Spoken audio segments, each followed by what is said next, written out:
Hi folks, we've got a slightly different project in the pipeline today. As you can see, we've got a newer bike than mine in the workshop. When I say workshop, I'm in the garage, you know, getting a little bit above my station there because I am only an amateur. And what we're going to do today is we're going to change these engine bars here for a new set that provide even more protection. Right, now then, my good friend Steve Williams here, it's his bike. Now, what's the make of these bars, Steve? Crosspro. Crosspro, right, okay. If you'd like to come a bit closer, it's a bit like Floyd, isn't it? Do you remember Floyd used to talk to his cameraman like that? So what have we got here? Thought himself more of a director. As you can see, the bars are in two sets. I imagine they're an upper and lower, and a left and right for each of those two sets. A left and right for each side. We've got some instructions here. Apparently they're in foreign. They are English, but Set of nut and bolts, or just nut bolts and washers there. But you know, the first thing I'm really surprised about is how light they are. They're you know, to support such a weight of machinery, they're really light. they're aluminium. They are. Oh, are they really? And yeah, they all the welding looks very neatly done. I wonder if that was done by hand or by a machine. Yeah. Paint finish seems very good on it.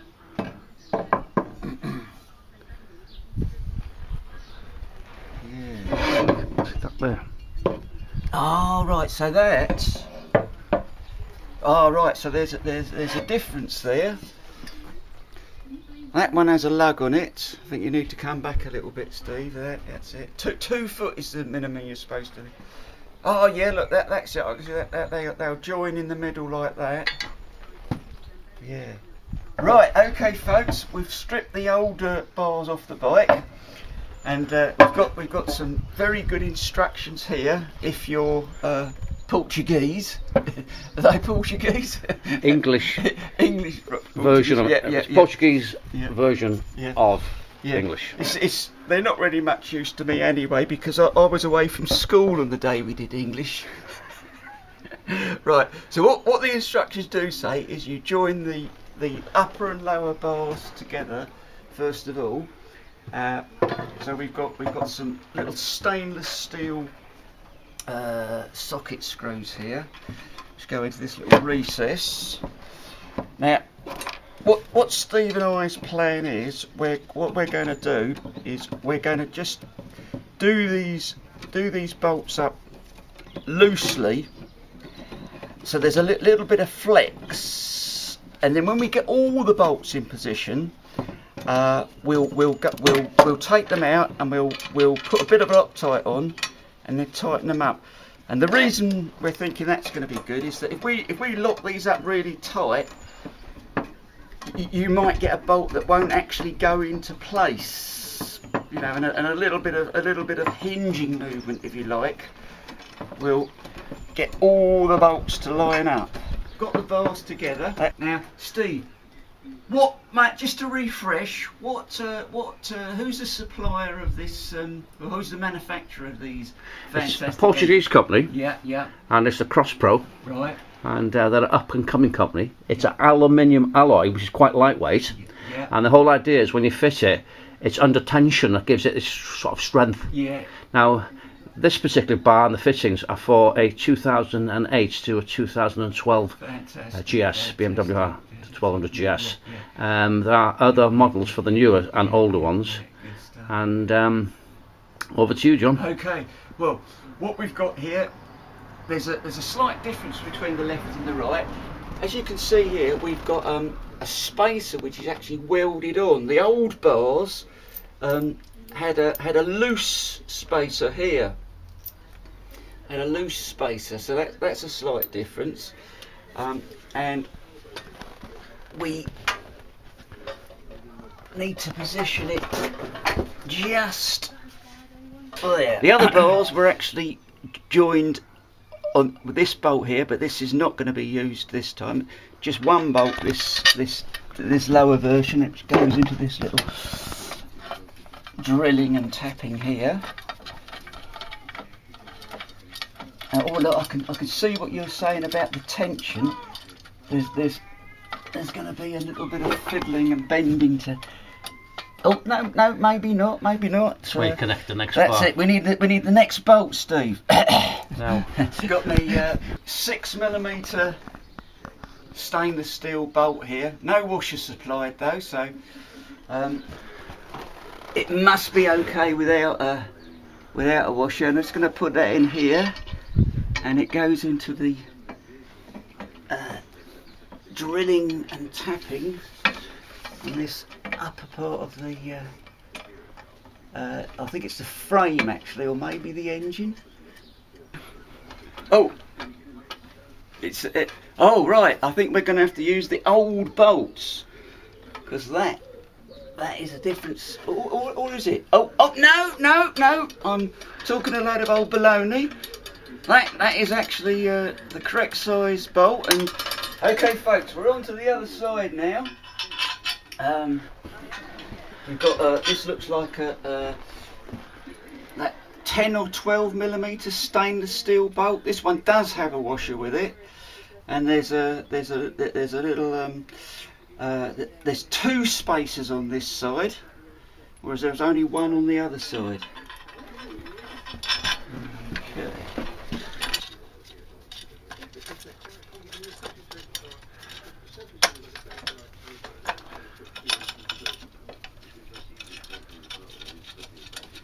Yeah, that's all good. That's all started off nicely.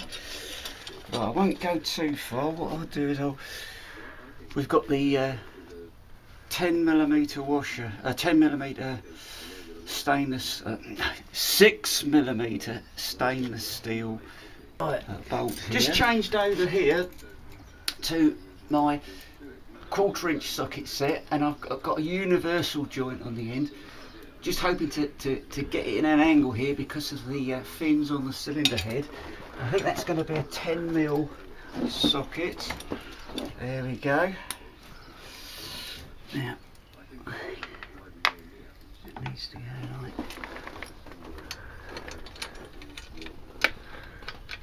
Oh yeah, that's oh, that's all. Oh, is that tightening up?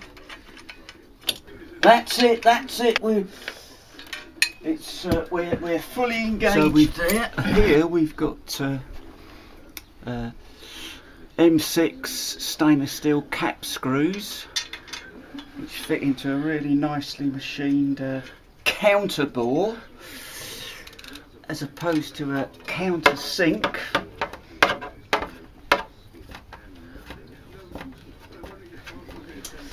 We've got all the bolts in.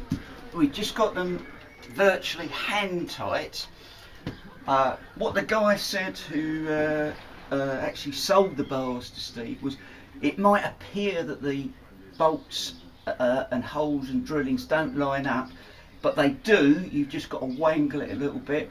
And I think our idea of just doing them hand tight, so look, you've got a bit of wangle movement here to line up the holes, is going to pay dividends. So the next job is to take each bolt out individually, put a little bit of Loctite on, and then bring up to pressure or torque or tightness. I don't suppose there's any torque values in the book, Steve. We'll have to have a read of that. No. Okay. Great. So look, also what we've got is we've got this rag tied around here, because I've got a couple of bolts out of the frame that I've just put back by hand. And I don't want that they're redundant now as far as holding the bars on. Those are from the old bars and not with this kit. Absolutely, they're from the old bars. They're down here. Okay, I've just put them in hand tight, and they actually hold the engine in the frame, So I don't want to forget to tighten those up, hence this rag. As here. previously mentioned, we've got the bars in place, just done finger tight. So what we're going to do now is we're going to take the bolts out individually and we're going to put a little bit of Loctite on them.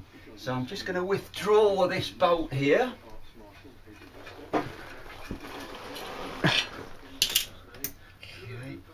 Now,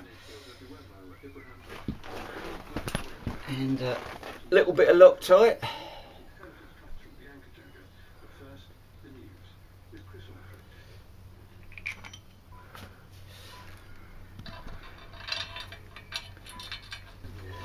There we go.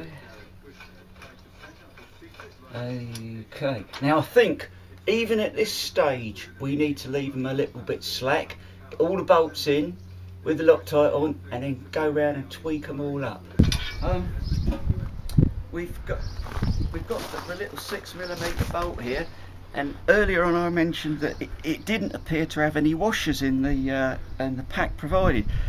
We've got our own stainless steel washer here, and I think it's a really good idea to add that, because that surface there is just going to graunch your paint up, isn't it? So if we put that on, a little bit of Loctite, and I think that'll be a really neat installation. All the bolts are in with Loctite, with added washers where necessary. So I'm just going to give them a final tighten now. Now there were no torque values, and they're aluminium, so I'm not going to go mad tightening them up. Just a firm tighten, and I have to hope that. Oh no, we won't hope. We shall be confident in our theory that the Loctite and my amount of tightening will hold them secure. Actually, that one there, that we might be able to find a torque value for that in the Haynes manual. I'll do that, so I won't tighten that one anymore. Job done. You might think I'm lying down here to get a dramatic shot, but no, I actually fell over. Here we see this fine machine, BMW R1200 GS, year of manufacture 2012? 2011, fitted with these beautiful engine bars. And what I would like to say to my good friend Steve is, I hope you never ever have the benefit of them. And that means I don't want you to drop the bike. Does that make sense? From every angle, her appearance is enhanced, and the bike looks not bad as well. Good job. See ya.